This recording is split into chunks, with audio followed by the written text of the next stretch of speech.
Thank you, Mr. Chairman. Secretary Esper, prior to becoming Army Secretary, you were the top lobbyist for Raytheon, which of course is the nation's third largest defense contractor.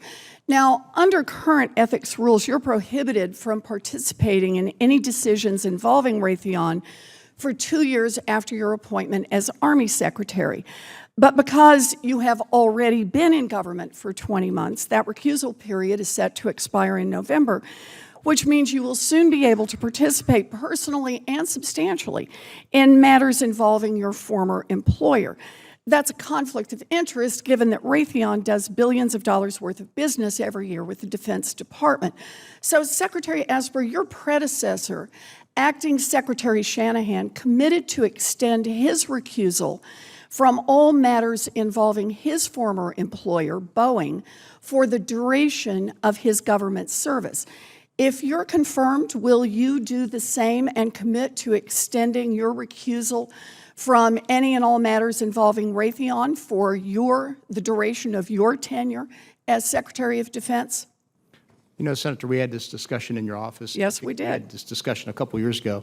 You know, on the advice of my ethics folks at the Pentagon, the career professionals, no, the recommendation is not to. The belief is that the screening process I have in place, all the rules and regulations and law that I'm So let's just cut to it. You're not going to do what Acting Secretary Shanahan agreed to do, and that is agree not to be involved in decisions involving your former employer where you were head lobbyist for the duration of your time as Secretary of Defense. Senator, I can't explain why he made that commitment. We obviously come to the, he was...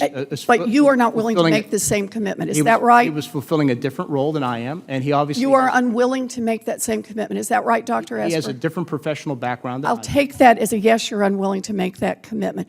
That is not the only ethics problem with your nomination.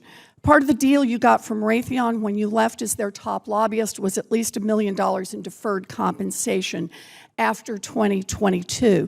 Now, the law prohibits you from participating in matters that would affect Raytheon's ability or willingness to hand you this massive payout. But there's a catch.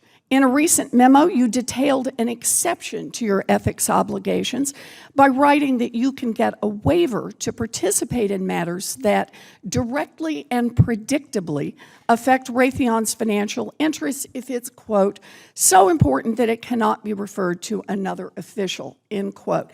This smacks of corruption, plain and simple. So here's my question. Will you commit that during your time as Defense Secretary that you will not seek any waiver that will allow you to participate in matters that affect Raytheon's financial interests?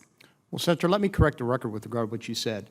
At any time in the past 20-some months, to include the last 3 weeks, did I request or seek or receive or be granted any waiver? I appreciate, Dr. Esper, that you have not in the past asked for one, but you're the one who has detailed an exception to your ethics obligation by saying that you can seek a waiver in the future. And so I'm asking, if you're confirmed, will you agree not to seek such a waiver? I think it's a fair question. It's a yes or no.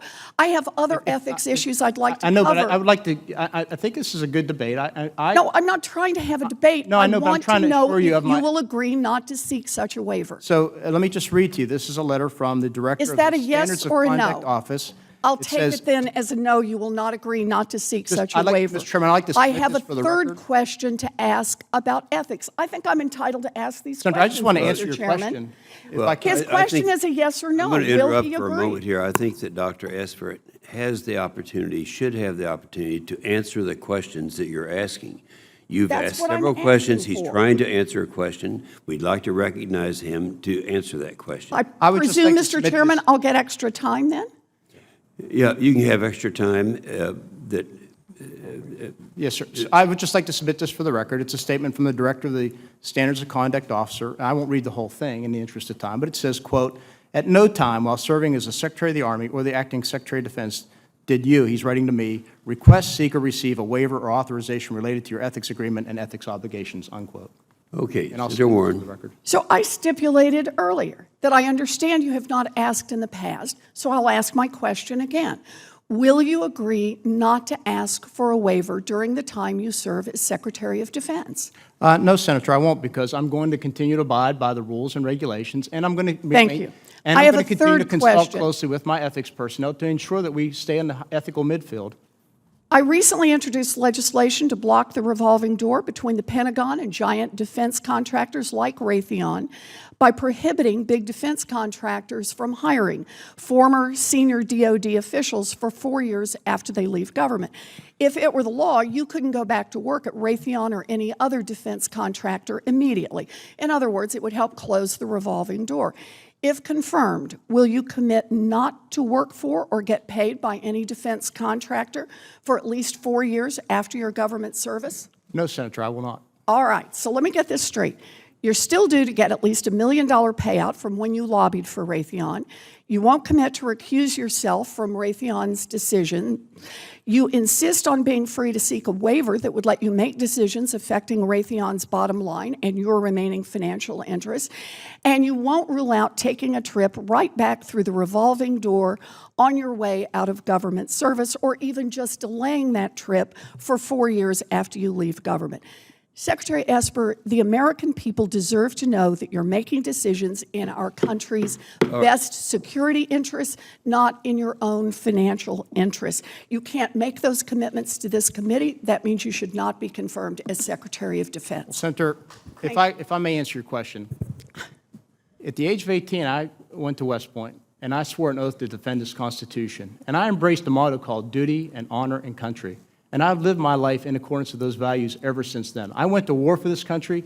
I served overseas for this country. I've stepped down from jobs that paid me well more than what I was working anywhere else. And each time it was to serve the public good and to serve the young men and women of our armed services. So no, I disagree.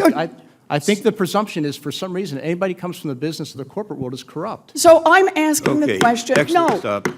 This That's is not it. right, Mr. Chairman. Senator He does Sullivan not. I is didn't ask a recognized. question Senator at the end. Sullivan's, you've gone 2 minutes over. No, your I time. haven't gone over. Yes, He you has have. gone over. And he Senator is Sullivan, not willing you're to make a recognized. commitment that he will not engage in conflicts of interest Thank you, for Mr. the Chairman. company for which he was a lobbyist. This is outrageous. Thank you, Mr. Chairman.